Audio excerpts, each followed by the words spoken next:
Hello, আসসালামু আলাইকুম। Welcome to Sharif commerce academy. আজকে অনলাইনে ক্লাস হচ্ছে বিবিএ ফোর্থ ইয়ার অ্যাকাউন্টিং ডিপার্টমেন্টে অ্যাডভান্স অ্যাকাউন্টিং টু এই সাবজেক্টে chapter number 6 accounting for foreign currency transaction and reporting of foreign operation. এই চ্যাপ্টারে আজকে হচ্ছে আমাদের ফার্স্ট লেকচার। তো বৈদেশিক মুদ্রা সংক্রান্ত লেনদেন হিসাবরক্ষণ এবং বৈদেশিক পরিচালনার প্রতিবেদন, এই চ্যাপ্টার ক্ষেত্রে জাতীয় বিশ্ববিদ্যালয় যে সিলেবাস বন্টন করে দিয়েছে, এই সিলেবাস হলো কি টোটাল এই চ্যাপ্টারকে আমরা দুইটা ফর্মেটে ভাগ করছি। একটা হচ্ছে এক্সচেঞ্জ রেটস আর একটা হচ্ছে মিক্সড। এই মিক্সডের মধ্যে সেলস রিলেটেড কিছু জার্নাল আছে এবং পারচেস রিলেটেড কিছু জার্নাল আছে। মূলত ফর্মেট 1 নাম্বারটা হচ্ছে পার্ট বি এর জন্য আর ফর্মেট 2টা হচ্ছে পার্ট সি এর জন্য। তো এই 6 নম্বর চ্যাপ্টার থেকে জাতীয় বিশ্ববিদ্যালয় 2018 সাল থেকে শুরু করে 2024 সাল পর্যন্ত যে প্রশ্নগুলি আছে তার একটা অ্যানালাইসিস এখানে তুলে ধরা হয়েছে। দেখতেছে যে 2018 সালে এই চ্যাপ্টার থেকে কোনো প্রশ্নই হয় নাই, 2019 সালে কোনো প্রশ্ন হয় নাই, কিন্তু 2020-এ পার্ট বিতে একটা, 21-এ পার্ট বিতে একটা, 22-এ কোনো প্রশ্ন হয় নাই, 23-এ পার্ট বিতে একটা, 24-এ পার্ট সিতে একটা। তো তোমরা পরীক্ষা দিবা হচ্ছে 2025 সালে। তো 2025 সালে এখান থেকে 9 পার্ট বি অথবা পার্ট সি দুইটার যে কোনো একটা পার্টে প্রশ্ন আসবে, তবে পার্ট বিতে প্রশ্ন আসার সম্ভাবনা বেশি। আমার কথা কি বুঝতে পারছি? জি স্যার। তাহলে এই চ্যাপ্টার আমরা কত মার্কে ট্রাই করে পড়বো? 4 অথবা 10, তবে আমাদের মোস্ট টার্গেট হচ্ছে 4 নাম্বার। তো এই চ্যাপ্টারের ক্ষেত্রে আমাদের শুরুতেই ফরম্যাট 1 নিয়ে আমরা আলোচনা করব। ফরম্যাট 1 হচ্ছে এক্সচেঞ্জ রেট, অর্থাৎ এক দেশের মুদ্রা অন্য দেশে যদি আমরা পরিবর্তন করতে চাই তাহলে সেই রেটটা কত, এই রেটটা আমরা এই ফরম্যাট থেকে আমরা শিখব। তো এক্সচেঞ্জ রেটের সূত্র হচ্ছে দুইটা, একটা ইনডিরেক্ট এক্সচেঞ্জ রেট আর একটা হচ্ছে ডিরেক্ট এক্সচেঞ্জ রেট। তো ইনডিরেক্ট এক্সচেঞ্জ রেটের সূত্র হচ্ছে 1/বাই ডিরেক্ট এক্সচেঞ্জ রেট, আর ডিরেক্ট এক্সচেঞ্জ রেটের সূত্র হচ্ছে 1/বাই ইনডিরেক্ট এক্সচেঞ্জ রেট। অর্থাৎ যার রেটটা আমরা বের করব 1 রেট ঠিক তার বিপরীতটা দ্বারা কি করব, ভাগ করব। ডিরেক্টের ক্ষেত্রে ইনডিরেক্ট দ্বারা ভাগ করব, ইনডিরেক্টের ক্ষেত্রে ডিরেক্ট দ্বারা ভাগ করব। মনে থাকবে কথা?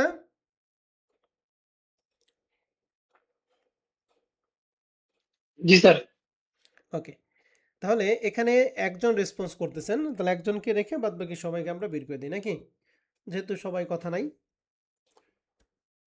ওকে, তাহলে রেডি হয়ে থাকেন, কখন লিভ নেন বোঝা যাবে না কিন্তু। হ্যাঁ, তাহলে আমরা নেট সমস্যা নেই। ইনডিরেক্ট এক্সচেঞ্জ রেটের সূত্র দেখলাম, ডিরেক্ট এক্সচেঞ্জ রেটের সূত্র দেখলাম। এরপর আমরা দেখব হচ্ছে foreign currency unit.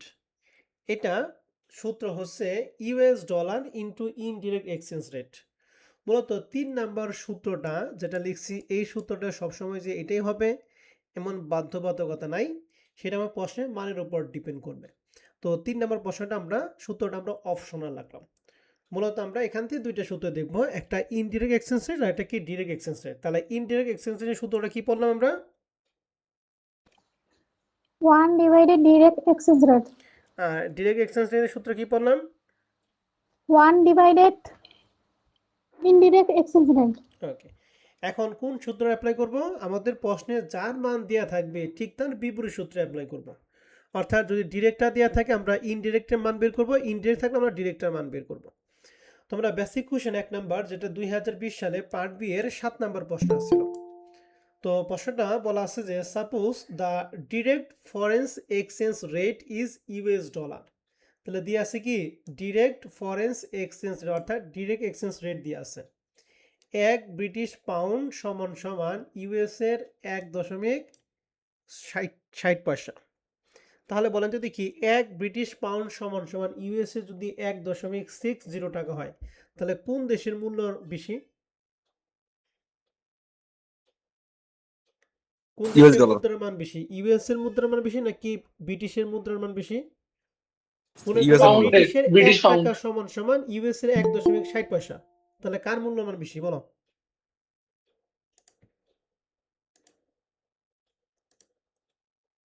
Hello, sir Canadian dollar. ব্রিটিশের মূল্য বেশি হবে স্যার। ব্রিটিশের মূল্য বেশি, ইউএস এর মূল্য কম। আবার 2 নম্বর আছে 1 কানাডিয়ান ডলার সমান সমান ইউএস এর 0.74, অর্থাৎ কানাডিয়ান যদি 1 টাকা দেয় ব্রিটিশে দিতে হবে 0.74 টাকা। তাহলে এই ক্ষেত্রে কার মূল্য বেশি? US dollar. ইউএস ডলারের মূল্য বেশি। US dollar. তাহলে ব্রিটিশের সাথে কম্পেয়ার করে দেখলাম যে ইউএস এর মূল্য কম, আর কানাডার সাথে কম্পেয়ার করে দেখলাম যে ইউএস এর মূল্য কি বেশি। এখন তোমাকে 3টা প্রশ্ন করছে, 3টা প্রশ্নের 4টা নাম্বার। প্রথম বের করতে বলছে what are the indirect exchange rate for the British pound and Canadian dollar. তাহলে ইনডিরেক্ট এক্সচেঞ্জ রেট বের করতে হবে। তো আমাদের যেহেতু ডিরেক্টটা দিয়ে আছে তাহলে আমরা ইনডিরেক্ট এক্সচেঞ্জ রেট বের করি। ইনডিরেক্ট এক্সচেঞ্জ রেটের সূত্র কি পড়ছি আমরা? 1 divided direct exchange rate. Good. তাহলে আমরা সূত্র জানি ইনডিরেক্ট এক্সচেঞ্জ রেট সমান 1 ডিভাইডেড ডিরেক্ট এক্সচেঞ্জ রেট। তাহলে ফর ব্রিটিশ পাউন্ড তাহলে 1 রে এখানে দিয়ে আছে 1.60, তাহলে 1 রে 1.60 দ্বারা ভাগ করে মান পাইছে 0.625। আর কানাডিয়ানের ক্ষেত্রে 1.0.74, তাহলে 1 রে 0.74 দ্বারা ভাগ করে মান পাইছি 1.351। তাহলে ইনডিরেক্ট এক্সচেঞ্জ রেটটা কি বের করে বুঝতে পারছি? জি স্যার। 2 নাম্বার প্রশ্নটা এটা খুবই ইম্পর্টেন্ট, ভালো করে খেয়াল করতে হবে। এটা তো আমাদের 1 নাম্বারটা তো আমরা মুখস্থ জিনিস পড়লাম, যা যা পড়াইছি তাই করছি। 2 নাম্বার এবং 3 নাম্বার এই দুইটা একটু ভালো করে খেয়াল করতে হবে, কারণ এগুলা এক এক সময় সূত্রটা চেঞ্জ হয়ে যায়। কেন চেঞ্জ হয় এইটা জিনিসটা আমাদের বুঝতে হবে। প্রশ্ন বলছে how many pound must be British company, তাহলে ব্রিটিশ কোম্পানিকে কত পাউন্ড দিতে হবে pay to the purchase for costing 16,000 from a US company. যদি ইউএস কোম্পানির কাছ থেকে 16,000 টাকার পণ্য ক্রয় করতে চায় তাহলে ব্রিটিশ কোম্পানিকে কত টাকা দিতে হবে? আমাকে আগে বলেন যদি কি ব্রিটিশের মূল্য কম না বেশি? বেশি। তাহলে বেশি। ইউএস এর বাজারে যেটা 16,000 টাকা, ব্রিটিশের কাছে সেটা অবশ্যই 16,000 টাকা না 16,000 টাকা কম হবে, তাই তো? এখন এখন জি। দেখেন, এখন এই 16,000-কে এই ব্রিটিশের ক্ষেত্রে 1 পাউন্ড সমান সমান আমরা ইন্ডিয়ানের ক্ষেত্রে কত বের করছিলাম? 0.625 0.625. 0.625। তাহলে 16,000-কে যদি 0.625 দ্বারা গুণ করা হয় তাহলে আমরা লিখছি ফরেন কারেন্সি ইউনিট সমান সমান US dollar into Indian exchange rate. তাহলে 16,000 ইউনিট ছিল এই, আর 1 ইউনিটের ব্রিটিশের পাউন্ডের মূল্য আমরা ইন্ডিয়ান ক্ষেত্রে বের করছি কত? 0.625। তাহলে হয়েছে কত? 10,000 ব্রিটিশ পাউন্ড। অর্থাৎ ইউএস এর কাছ থেকে ইউএস এর বাজারে যারা মূল্য 16,000 টাকা, ব্রিটিশের কাছে তার মূল্য হচ্ছে মাত্র 10,000 টাকা। বুঝতে পারছি? জি স্যার। এবার 3 নম্বর প্রশ্ন লেখা আছে হাউ মেনি ইউএস ডলার, তাহলে US dollar must be paid, তাহলে ইউএস ডলার কত পেইড করতে হবে for a purchase costing 8,000 Canadian dollar. যদি 8,000 কানাডিয়ান ডলারে যদি ক্রয় করি তাহলে ইউএস এ কত ডলার দিতে হবে? এখন আমাকে বলেন কানাডিয়ান ডলারের মূল্য বেশি নাকি ব্রিটিশের ইউএস এর মূল্য বেশি? দেশের মূল্য বেশি। তাহলে কানাডিয়ান US এর যেটা মূল্য বেশি। 8,000 টাকা, ইউএস এর কাছে কি তাহলে 8,000 টাকা কম হবে না বেশি হবে? বেশি হবে। বেশি হবে। না কম। কানাডিয়ার কাছে যেটুকু দাম 8,000 টাকা, ইউএস এর কাছে যেহেতু ইউএস এর মূল্য বেশি, তাহলে আর কি 8,000 টাকা কম দিতে হবে না বেশি দিতে হবে?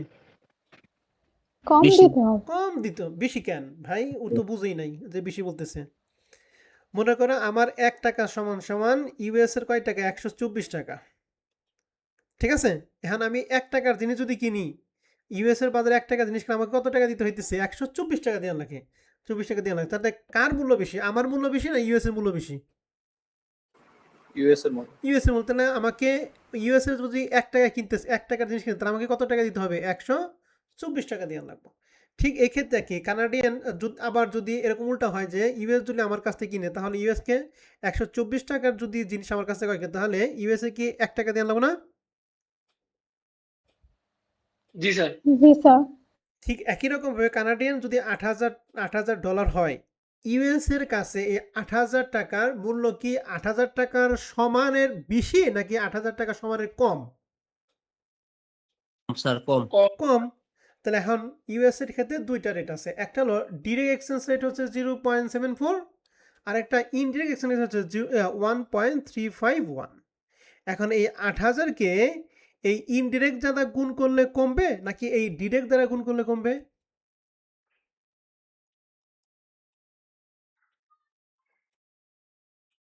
বলো।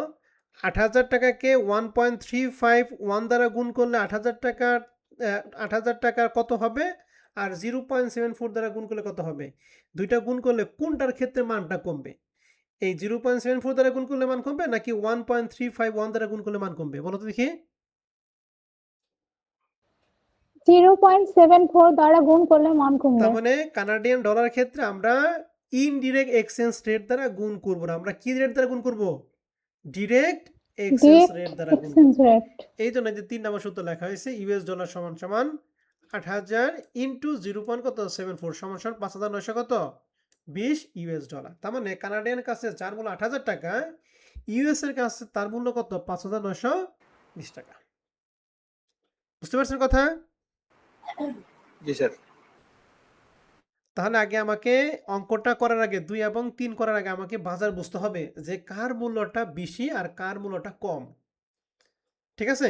এই দুইটা যদি আমি বুঝতে পারি তাহলে আমি বুঝতে পারবো ডিরেক্ট এক্সচেঞ্জ রেট দ্বারা গুণ করতে হয় নাকি ইনডিরেক্ট এক্সচেঞ্জ রেট দ্বারা গুণ করতে হবে। কথা ক্লিয়ার? Basic question 1 number. জি স্যার। আমরা আরেকটা অঙ্ক করি, হ্যাঁ? আরেকটা অঙ্ক করলে ক্লিয়ার হবে। আসেন এক্সারসাইজ 1 নাম্বার অঙ্কটা। এখানে 4টা অঙ্ক কমার্স সলিউশন বইয়ের অঙ্ক নিছি। আমরা এক্সারসাইজ 1 নাম্বারটা দেখি। 1 ব্রিটিশ পাউন্ড সমান সমান 1.70। তাহলে এখানে ইউএস এর মূল্য বেশি নাকি ব্রিটিশের মূল্য বেশি? ব্রিটিশের মূল্য বেশি। আর দ্বিতীয়টাই কার মূল্য বেশি, কানাডিয়ান নাকি ইউএস? ইউএস। ইউএস। এখন ইউএস যদি কানাডার কাছ থেকে কিনে তাহলে ইউএস কে কম দিয়ে লাগবে বেশি টাকা দিয়ে লাগবো? কম লাগবো। কম দিয়ে লাগবো।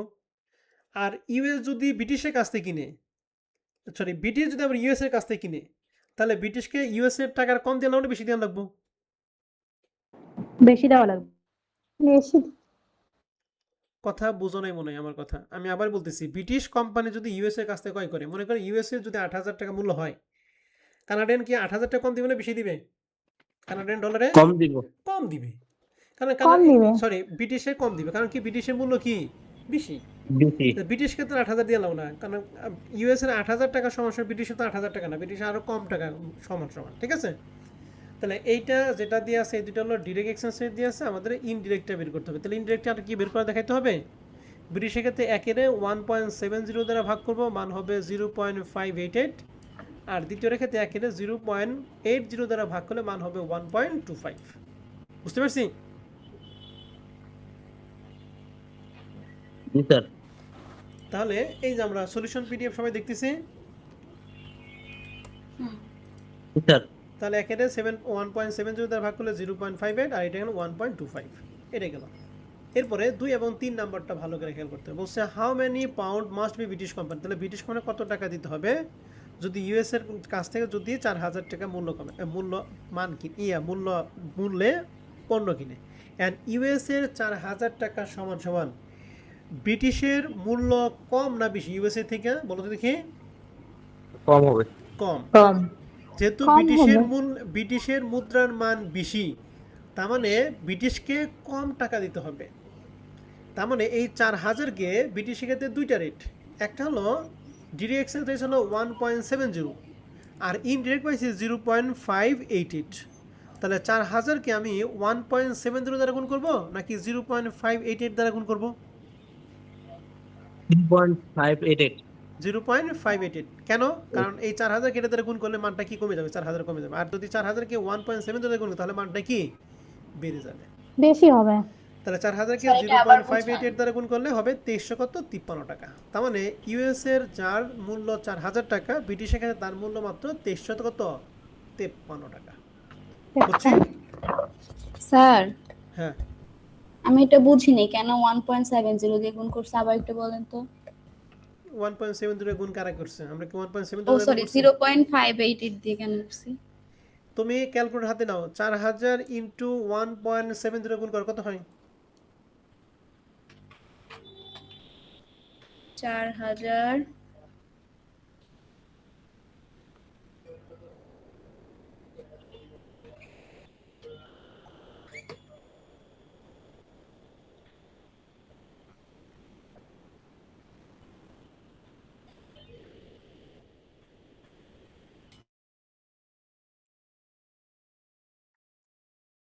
আর কি আজকে শেষ হবে এই দুটো গুণ করা?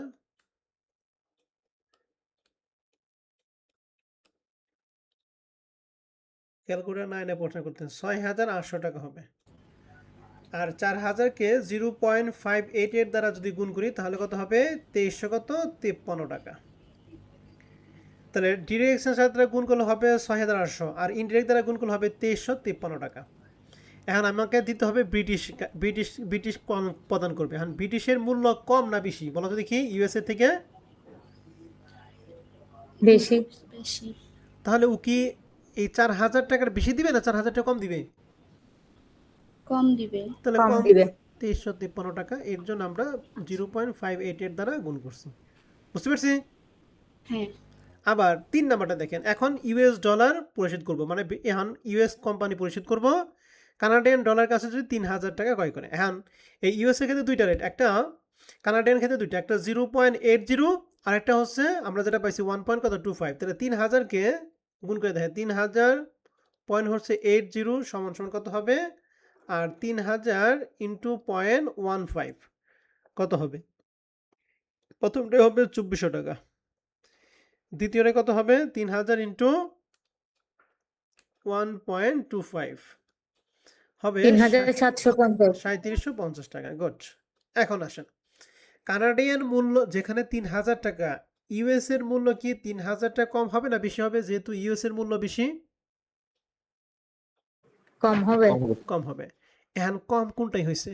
কম কি 2400 টাকা নাকি 3750 টাকা? 2400 টাকা। তাহলে 2400 টাকার ক্ষেত্রে কি দ্বারা গুণ করা হয়েছে? ডিরেক্ট এক্সচেঞ্জ নাকি ইনডিরেক্ট এক্সচেঞ্জ দ্বারা গুণ করা হয়েছে? ডিরেক্টর দ্বারা গুণ Indirect করছি নাকি exchange। ইনডিরেক্টর দ্বারা গুণ করছি? ডিরেক্ট ডিরেক্ট রেট দ্বারা গুণ করা হয়েছে। তবে এটা বাদ। বুঝতে পারছেন? জি স্যার। তাহলে এরকম ভাবে আপনারা এক্সারসাইজ 2 করবেন, এক্সারসাইজ 3 করবেন, এক্সারসাইজ 4 করবেন। এবং রিসেন্ট কোশ্চেন একটা অঙ্ক আছে,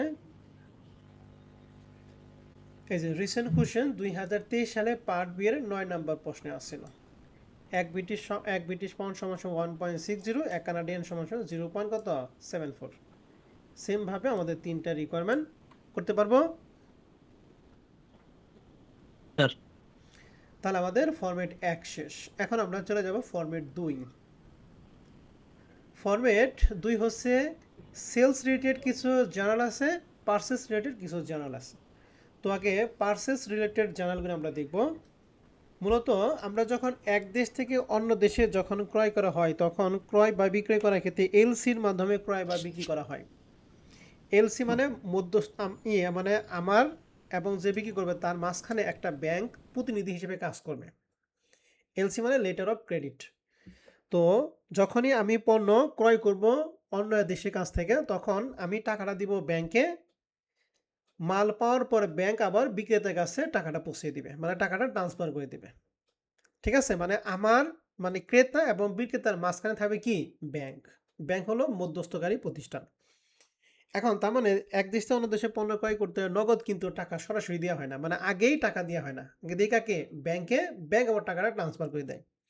এর জন্য এক দেশ থেকে অন্য দেশে পণ্য ক্রয় বিক্রয় করার ক্ষেত্রে এটা নগদে হয় না, এটা কিছু হয় বাকিতে আমরা ধরবো। এর জন্য পার্সেল জাবেদার মধ্যে প্রথম জাবেদা পণ্য ক্রয়ের জাবেদা, বাকিতে ক্রয়ের জাবেদা আমরা জানি purchase debit, accounts payable, credit. আর বাকিতে বিক্রয়ের জাবেদা কি জানি আমরা? Account receivable debit, sales credit. তাহলে বিক্রয়ের জাবেদা আমরা সাথে সাথে পড়ে ফেললাম। এবার আসেন, ক্রয়ের ক্ষেত্রে বৈদেশিক মুদ্রার মান বৃদ্ধিতে যদি ক্ষতি হয়, অর্থাৎ মনে করো আমি যখন ক্রয় করছি তখন $1 সমান ছিল 124 টাকা। ক্রয় করার ক্ষেত্রে টাকা কি আমরা পরিশোধ করবো না টাকা আদায় করবো? পরিশোধ করবো। পরিশোধ করার ক্ষেত্রে $1 সমান হয়ে গেছে 126 টাকা। তাহলে ডলার প্রতি কয় টাকা বাড়ছে? 2 টাকা। এখন পরিশোধ করার ক্ষেত্রে ডলার প্রতি 2 টাকা বেড়ে গেছে, এই ক্ষেত্রে আমার লাভ হবে না লস হবে? লস হবে। পরিশোধ 2 টাকা করে বাইরে গেছে, পরিশোধ করার লাভ হবে না, ও তো বুঝেই নাই, ক্ষতি লস হবে। লস হবে। তাহলে ওই বৈদেশিক মুদ্রা পরিশোধের ক্ষেত্রে বৃদ্ধিতে যদি ক্ষতি হয় তাহলে ক্ষতির ক্ষেত্রে যাবে হবে foreign currency transaction loss debit আর অ্যাকাউন্টস পেয়েবল ক্রেডিট। এখন সবসময় যে ক্ষতি হওয়ার কোনো কথা নাই। মনে করে যখন কিনছি তখন 124 টাকা, যখন পরিশোধ করবো তখন তার মূল্য হয়ে গেছে 122 টাকা, তাহলে 2 টাকা ডলার প্রতি কমে গেছে গা। তখন সেক্ষেত্রে আমার কি লাভ হবে না ক্ষতি হবে? লাভ হবে। তাহলে বিদ্যুতে যদি লাভ হয় তাহলে সেক্ষেত্রে জাবেদা হচ্ছে এই জাবেদাকে আমরা জাস্ট উল্টে দিব, accounts payable debit foreign currency transaction gain credit. তাহলে ক্ষতিতে ক্ষেত্রে একটা জাবেদা, লাভের ক্ষেত্রে একটা জাবেদা। লাভ এবং ক্ষতি দুইটার যে কোনো একটা ঘটবে। বুঝতে পারছি কথা? জি স্যার। জি স্যার। এবার পাওনাদারকে যখন পরিশোধ করবো তখন দুইটা অপশন থাকে, একটা বৈদেশিক মুদ্রায় পরিশোধ আর একটা দেশীয় মুদ্রায় পরিশোধ।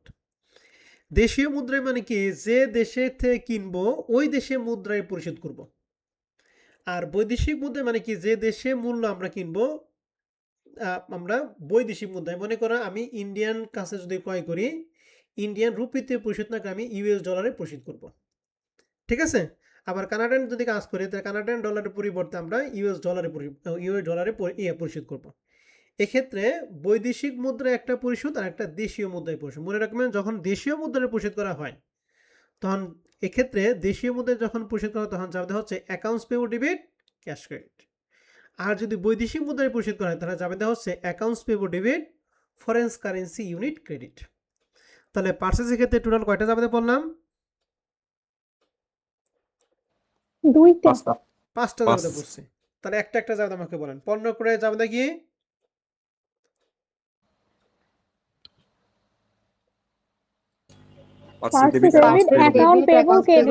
বৈদেশিক মুদ্রার মান বৃদ্ধিতে যদি ক্ষতি হয়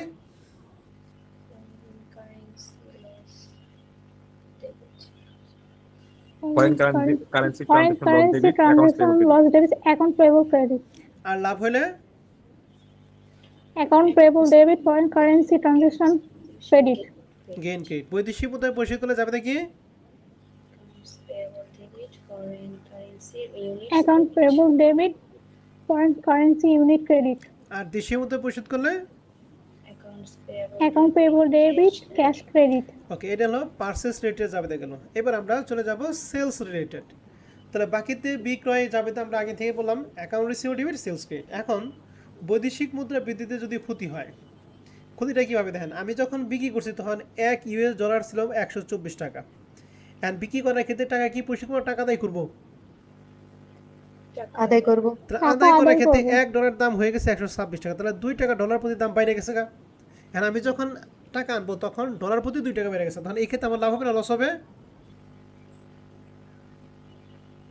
লাভ হবে। লাভ হবে। তো লাভ হলে একটা যাবে না, ক্ষতি হলে একটা যাবে না। তাহলে ক্ষতি হলে যাবে হচ্ছে foreign currency transaction loss debit account receivable credit. অর্থাৎ এই জাবেদাটাই সেম জাবেদা, শুধু অ্যাকাউন্টস পেল পরিবর্তে অ্যাকাউন্ট রিসিভেবল হয়েছে। লাভ হলে সেম জাবেদা account receivable debit foreign currency transaction gain credit. বোঝা গেছে? জি স্যার। শেষ। এবার দেনাদার কাছ থেকে যদি বৈদেশিক মুদ্রা আদায় করা হয় তাহলে জাবেদা হচ্ছে foreign currency unit debit account receivable credit. আর দেশীয় মুদ্রা যদি হয় তাহলে cash debit account receivable credit. বুঝছি? সেলস এবং পারচেস রিলেটেড পাঁচটা টোটাল 10টা জাবেদা।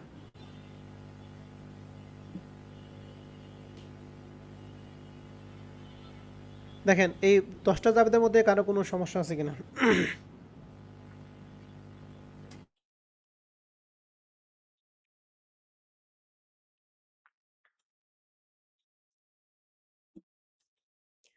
ওকে, এবার আমরা অঙ্কে চলে যাই। তোমরা পরে প্রশ্ন করো, কথা বলতে পারো না, প্রশ্ন করো পরে করো। বেসিক কোয়েশ্চেন 1-এ 2021 সালে এবং 2014 সাল দুইবার এই প্রশ্নটা আছে। প্রশ্ন বলছে Harris incorporation purchase part from a Japan company on June 1, 2017 for a $, value 8,400 taka to be paid on July 20। বলছে যে হ্যারিস কোম্পানি পারচেস করছে, জাপান কোম্পানির কাছ থেকে পারচেস করছে, কিন্তু এটা কোন তারিখে পারচেস করছে? জুন 1, 2017 তারিখে, 2017 সালে। কিন্তু এটা পরিশোধ করবো কিসে বলো দেখি? US ডলারে, যার মূল্য $8,400। এটা পেড করব হচ্ছে জুলাই কয় তারিখে? 20 তারিখে। তাহলে আমাকে বলো তো দেখি পারচেস করছে কোন তারিখে? জুন 1। আর পাওনাদার যেহেতু পারচেস করতে হবে, পাওনাদারকে পরিশোধ করছে কোন তারিখে? জুলাই 20 এখন যখন পারচেস করছিল, যেহেতু জাপানের মধ্যে নাম হচ্ছে ইয়ান, যখন পারচেস করতো তখন 1 ইয়ানের দাম ছিল 0.0075, আর 20 তারিখে যখন পরিশোধ করবো তখন 1 ইয়ানের দাম হয়ে গেছে 0.0080। যখন পরিশোধ করবো তখন ডলারের মূল্য কি বাইরে গেছে গা, ঠিক আছে? তখন ডলারের মূল্য কি বাইরে গেছে। তাহলে পরিশোধ করার ক্ষেত্রে যদি বাইরে যায় লাভ হয় না লস হয়? লস। ক্ষতি স্যার। ওকে, এখন আমাদের প্রশ্ন করছে prepare the entries required for the date of the transaction. 1 number বের করতে বলছে assume that the transaction is dominated in US dollar and their settlement in US dollar. বলছে এটা ইউএস ডলারে এবং এটা সেটেলমেন্ট করবো ইউএস ডলার, অর্থাৎ ইউএস ডলার কোম্পানিকে ইউএস ডলারেই পরিশোধ করবে। তার মানে যে দেশের মুদ্রায় ওই দেশের মুদ্রায় কী করবে, পরিশোধ করবে। তার মানে কি দেশীয় মুদ্রা নাকি বৈদেশিক মুদ্রায়? দেশীয় মুদ্রা। দেশীয় মুদ্রা। দেশীয় মুদ্রায় যখন পরিশোধ করা হয় তখন লাভ লস কিন্তু কিছুই হয় না, ঠিক আছে? যখন বৈদেশিক মুদ্রায় পরিশোধ করা হয় তখন কি হয়, লাভ হতে পারে আবার কি লস হতে পারে। তাহলে যখন দেশীয় মুদ্রায় পরিশোধ করবে তখন জুন 1 তারিখে যেহেতু ক্রয় করছে, তাহলে ক্রয় করা যাবে আমরা কি জানি, purchase debit account Purchase debit 2017 June 1 তারিখে purchase debit accounts payable get 8,400। আর জুন 20 তারিখে আমরা পরিশোধ করবো পাওনাদারকে। আর পাওনাদারে পরিশোধ করা দেশীয় মুদ্রার ক্ষেত্রে লাভ লস কিছু আসছে না নাই। না, স্যার। পাওনাদারকে দেশীয় মুদ্রায় পরিশোধ করা যাবে কি করছে, accounts payable debit cash get cash 8,400। বুঝতে পারছি? জি স্যার জি স্যার। তাহলে এবার আসেন 2 নাম্বারটা। তাহলে 1 নাম্বারটা দেশীয় মুদ্রায় গেল, এবার 2 নাম্বারটা বলছে assume that the transaction is dominated in the local currency unit of the foreign entity and their settlement in the local currency unit of the Japanese company. অর্থাৎ বলছে যে ইউএস ডলার তার লোকাল কারেন্সি মানে স্থানীয় মুদ্রায় পরিশোধ করবো Japan কোম্পানির কিনে। অর্থাৎ জাপান কোম্পানি কিনছে ইয়ানে, কিন্তু কিন্তু পরিশোধ করবো কি ইউএস ডলারে। তার মানে কি এটা দেশীয় মুদ্রা হলো নাকি বৈদেশিক মুদ্রায় হলো? বৈদেশিক মুদ্রা। বৈদেশিক মুদ্রায়, মানে জাপানের কোম্পানির কাছ থেকে ইয়ানে কিনা তারা ইয়ানে পরিশোধ করবে কিসে বলো দেখি, তাদের লোকাল কারেন্সি মানে ইউএস ডলারে পরিশোধ করবে।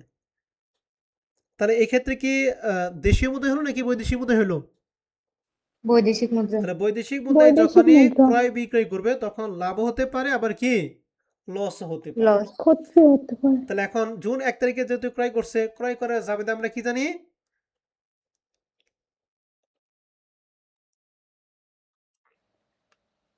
Purchase debit account payable credit। তাহলে পার্সেস ডেবিট অ্যাকাউন্ট ছিল 8,400।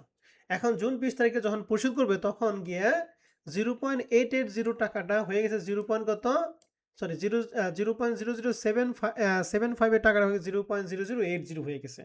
তাহলে মুদ্রার মানটা কি বাইরে গেছে গা। যখন পরিশোধ করবো তখন যদি মুদ্রার মান বাড়ে তখন সেক্ষেত্রে কি লাভ হয় না লস হয়? লস হয়। তাহলে Loss হয়। লসটা কত এটা আমরা বের করব। কিভাবে বের করব? খুবই সিম্পল। কিনছিলাম 8,400, যখন কিনছিলাম তখন দাম ছিল কত 0.0075, আর যখন পরিশোধ এটা হয়ে গেছে 0.0080, তাহলে ইন্টু করবো, এটা কেটে যদি ভাগ করি তাহলে 1 টাকার মান পাবো। এখন গুণ করবো 0.0080, ধরা গুণ করলে 8 টাকার মান আমার পাবো। কত হবে এখানে? ক্যালকুলেটর আছে? এখানে তো অনেকে অবশ্যই সিরাজউদ্দৌলা নাতি নতুকি আছে, তো কেউ তো ক্যালকুলেটর আনে না। কত হয়, কেউ আছেন সিরাজউদ্দৌলা নাতি নতুকি বাদে? 8,960। গুড, ওই একমাত্র সিরাজউদ্দৌলা বংশ বাহিরে নাকি? কত বললেন ম্যাডাম? 8,960। 8,960 টাকা।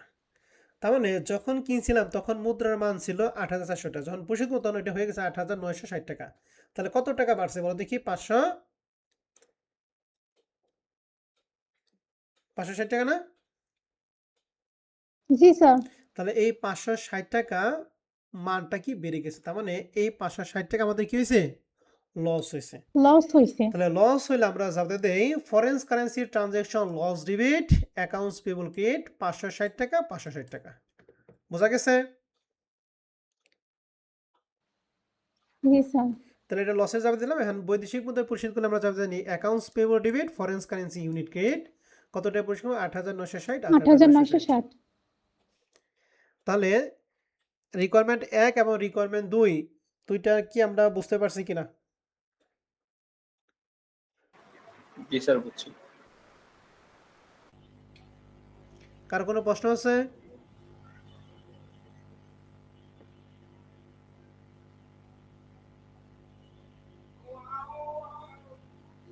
না স্যার। এবার আসেন আমরা এক্সারসাইজ 1 বেসিক কোশ্চেন 1 এর মতো আপনারা করবেন। এক্সারসাইজ 2 বেসিক কোশ্চেন 1 এর মতো আপনারা করবেন। এক্সারসাইজ 3 নাম্বার অঙ্কটা এটা আমি আপনাদের করে দিব। 3 নাম্বার অঙ্কটা করে দিব, আপনারা 4 নাম্বার অঙ্কটা বাসায় বসে বসে করবেন। ঠিক আছে? আসেন 3 নাম্বার অঙ্কটা আমরা আগে দেখি। তাহলে এক্সারসাইজ 1 এবং 2 কিন্তু বেসিক কোশ্চেন 1 এর মতো, এটা আপনারা করবেন। এক্সারসাইজ 3 নাম্বার অঙ্কটা আমরা একটু দেখি সবাই। মনোযোগ সহকারে খেয়াল করবেন, এখানে পারচেজ এবং সেলস দুটোই আছে। বলছে Pragati limited had the following transaction. May 1 purchase from a Japan's company for a US dollar equivalent টাকা হচ্ছে 7,000 taka to be paid on June 25। তাহলে কিনছে হলো মে 1 তারিখে, আপনাদেরকে পরিশোধ করবে কোন তারিখে? জুন 25 তারিখ। 25। যখন কিনছিল তখন 1 ইয়েনের দাম ছিল 0.0070। যখন পরিশোধ করবে তখন 1 ইয়েনের দাম হয়ে গেছে 0.0075। মান কি বাড়ছে না কমছে? বাড়ছে। তাহলে বাড়ছে। যখন পরিশোধ করার ক্ষেত্রে বাড়লে লাভ হবে না ক্ষতি হবে? ক্ষতি হবে। ক্ষতি। তাহলে এখানে ক্ষতি হয়েছে। বিক্রি ক্রয় করার ক্ষেত্রে কি ক্ষতি হয়েছে? এবার আসি 2 নম্বরে, জুলাই 1 তারিখে sales to Saudi Arabian customer for US dollar equivalent 9,000 taka to be reserve on August 10। অর্থাৎ জুলাই 1 তারিখে আমরা বিক্রি করছি আর আগস্ট 10 তারিখে আমরা তাদের কাছ থেকে কি করব? রিসিভ করব। তো যখন বিক্রি করছে তখন 1 রিয়ালের দাম ছিল 0.20, আর যখন আদায় করবো তখন 1 রিয়ালের দাম হয়ে গেছে 0.25। তাহলে মুদ্রার মান বেড়ে গেছে। যখন আদায় করব তখন মুদ্রার মান যদি বাড়ে এক্ষেত্রে লাভ হয় না ক্ষতি হয়? লাভ লাভ। তাহলে বিক্রি করার ক্ষেত্রে লাভ হয়েছে আর ক্রয় করার ক্ষেত্রে কি হয়েছে? ক্ষতি। ক্ষতি। কথা কি বুঝছি না বুঝি নাই? জি স্যার। সবাই কি বুঝছেন? জি স্যার। জি স্যার। জি জি স্যার। স্যার। ওকে, আমরা 3 নম্বর প্রশ্নের সলিউশন পিডিএফটা একটু বের করি। সবাই তো সলিউশন পিডিএফ দেখতেছেন নাকি? জি স্যার। আমরা ফরম্যাট 2 এর মধ্যে আছে। ফরম্যাট 2 এর এক্সারসাইজ 1 2 আপনারা করবেন। আমরা চলে যাব হচ্ছে এক্সারসাইজ 3 এর। এক্সারসাইজ 3 নাম্বারটা দেখেন, রিকোয়ারমেন্ট 1 আমাদের বলছে show journal entries for the transaction will settlement in US dollar.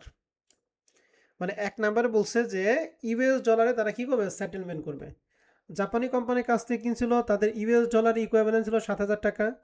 Saudi আরব যখন বিক্রি করছে তখন US ডলারে ছিল কত? 9,000 টাকা।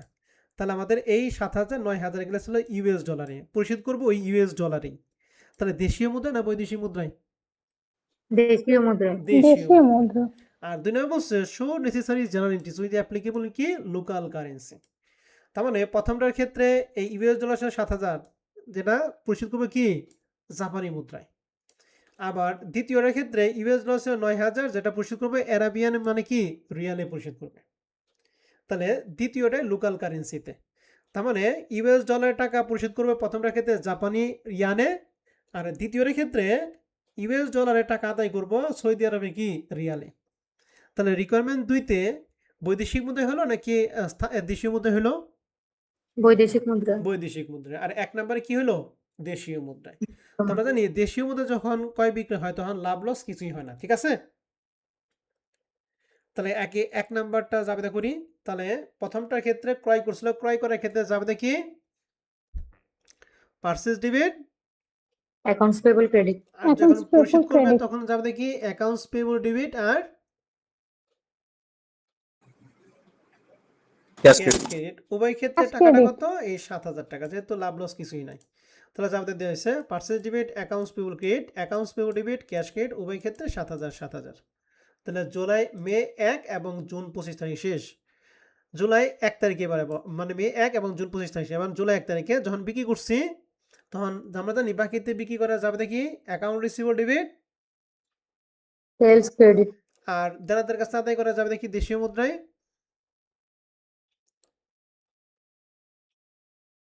Cash debit, account receivable credit. Cash। টাকাটা কত হবে? 9,000 টাকা।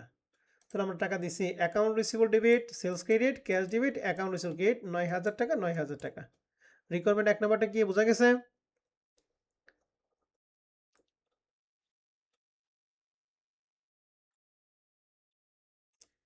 এবার আমরা রিকোয়ারমেন্ট 2 এ চলে যাই। রিকোয়ারমেন্ট 2 এ হলো যার দেশীয় মুদ্রায় পরিশোধ করবে। তাহলে প্রথমটার ক্ষেত্রে পরিশোধ করবো কি জাপানের ইয়ানে, আর দ্বিতীয়টার ক্ষেত্রে আদায় করবো কি সৌদি আরবের রিয়ালে। তাহলে এখন রিয়াল। প্রথমে আগে পার্সেসের ক্ষেত্রে আসি। পার্সেসের ক্ষেত্রে প্রথম ক্রয় করছে, ক্রয় করার ক্ষেত্রে জাবেদা দেশীয় মুদ্রায় যে জাবেদা হবে বৈদেশিক মুদ্রার ক্ষেত্রে কি সেম জাবেদা। ক্রয় করার ক্ষেত্রে জাবেদা কি জানি আমরা? Purchase debit, accounts payable credit ৭,০০০ টাকা ৭,০০০ টাকা। যখন আমরা পরিশোধ করব তখন এই মুদ্রার মানটা কি বাইরে গেছে গা। তাহলে বাইরে যাওয়া মানে কি ক্ষতি হয়েছে। এখন ক্ষতি কত টাকা ক্ষতি হয়েছে আমরা বের করি কীভাবে? এই ৭,০০০ টাকা যখন কিনছিল তখন দাম ছিল 0.0070, আর যখন আদায় পরিশোধ করবো তখন হয়ে গেছে 0.0075। এখানে কত টাকা হয় বলো তো দেখি? ৭,৫০০। ৭,৫০০ টাকা। তাহলে ৭,০০০ টাকা জিনিস হয়ে গেছে 7,৫০০ টাকা। তাহলে 500 টাকা বেশি দিয়ে নেবো না? এই 500 টাকা জি আমাদের জন্য স্যার। কি লস। লস। তাহলে লসের জন্য যাতে দেওয়া হয়েছে foreign currency transaction loss debit, accounts payable credit 500 টাকা 500 টাকা।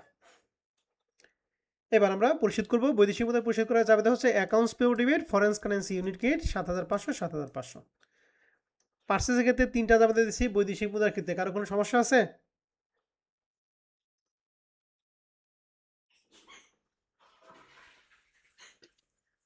হ্যালো, না স্যার। না স্যার। এবার আমরা দ্বিতীয়টা আসবো। বিক্রি করার ক্ষেত্রে, তাহলে বিক্রি করার ক্ষেত্রে দেশীয় মুদ্রায় বৈদেশিক মুদ্রায় সেম ৯,০০০ টাকা বিক্রি করা হয়েছে। তাহলে account receivable debit, sales credit ৯,০০০ টাকা ৯,০০০ টাকা। এখন লাভ হচ্ছে না লস হচ্ছে আমরা বের করি কীভাবে? এই ৯,০০০ টাকা যখন বিক্রি করছে তখন দাম ছিল 0.20 টাকা, আর যখন আদায় করবো তখন দাম হয়ে গেছে 0.25 টাকা। তাহলে কত হয় এখানে? স্যার 0.25 থেকে 20.20 বাদ দিয়ে যদি 9,000 সাথে গুণ করি তাহলে হবে না? 11,250। 11,250 11,250। টাকা। তাহলে এখানে আমাদের কত টাকা? 2,250 টাকা আমাদের কি 20 আদায় করা পাবো না? জি জি, স্যার। লাভ। তাহলে এটা আমাদের জন্য কি লাভ। লাভ হয়েছে। তা লাভের জন্য সরি আমরা এখানে এই পেজ যাবো। লাভের জন্য যাতে জানি account receivable debit, foreign currency transaction gain credit 2,250 2,250। বুঝতে পারছি লাভেরটা? এখন শেষে আমরা জি, স্যার। তাদের কাছ থেকে বৈদেশিক মুদ্রা আদায় করলে যাতে জানি ফরেন কারেন্সি ইউনিট ডেবিট আর অ্যাকাউন্ট রিসিভেবল ক্রেডিট 11,250 11,250। বিক্রি করার ক্ষেত্রে 3টা যাবে দেখি আমরা বুঝতে পারছি? জি স্যার। ওকে, তাহলে এই 3 নম্বর অঙ্কের সেম ভাবে আপনারা 4 নম্বর অঙ্কটা নিজ দায়িত্বে করে নেবেন। হ্যাঁ, এখন একজন প্রশ্ন করছিলেন 0.25 এবং 0.20 0.25 এর বাদ দিয়ে 0.5 দ্বারা যদি গুণ করি তাহলে হবে কিনা? 100% হবে না। ঠিক আছে, ঠিক আছে স্যার। আগে 0.20 দ্বারা ভাগ করে আগে 1 টাকার মান বের করতে হবে, তারপর এটা কত টাকা হয়েছে এটা বের করতে হবে। দুটো ডিফারেন্স দিয়ে আমাদের লাভ বা লস বের করতে হবে। ঠিক আছে, তাই এই 3 নম্বর অঙ্কের অঙ্ক মতো 4 নম্বর অঙ্কটা আমাকে বলো তো দেখি। পারচেস করার ক্ষেত্রে যখন হয়েছিল 0.0020 আর পরিশোধ করার ক্ষেত্রে তখন হয়ে 0.0075, এখানে লাভ হবে না লস হবে? লস হবে। লস হবে। লস আচ্ছা, হবে। বিক্রি করার ক্ষেত্রে যখন বিক্রি করছে তখন হয়েছে 20 আর যখন আদায় করতে তখন হয়ে গেছে 0.22, এখানে লাভ না লস? লাভ। লাভ। এখানে লাভ হবে। তা লাভটা কখন হয়, লসটা কখন হয়, এটা আমাদের ভালো করে কি করতে হবে, বুঝতে হবে। বুঝলেই কাজ শেষ। তাহলে এক্সারসাইজ 4 নাম্বার কি পারবো? জি স্যার। জি স্যার। তাহলে আপনারা ফরম্যাট 1 থেকে এই ফরম্যাট 1 এবং 2 এর এই যে এক্সারসাইজ 4 নাম্বারটা করবেন। আর আমাদের রিসেন্ট কোশ্চেন 1 এর প্রবলেম 2 নম্বর অঙ্কটা বাকি রয়েছে। তো নেক্সট ক্লাসে আপনাদের যেগুলো সমস্যা থাকবে সমস্যাগুলো দেখে আমরা প্রবলেম 2টা করে দিয়ে আমরা চ্যাপ্টারটা কি করব, ক্লোজ করব। ঠিক আছে, তাহলে আজকে ক্লাস আমাদের এই পর্যন্ত থাকবে। আপনাদের যদি কোনো প্রশ্ন থাকে আপনারা প্রশ্ন করতে পারেন।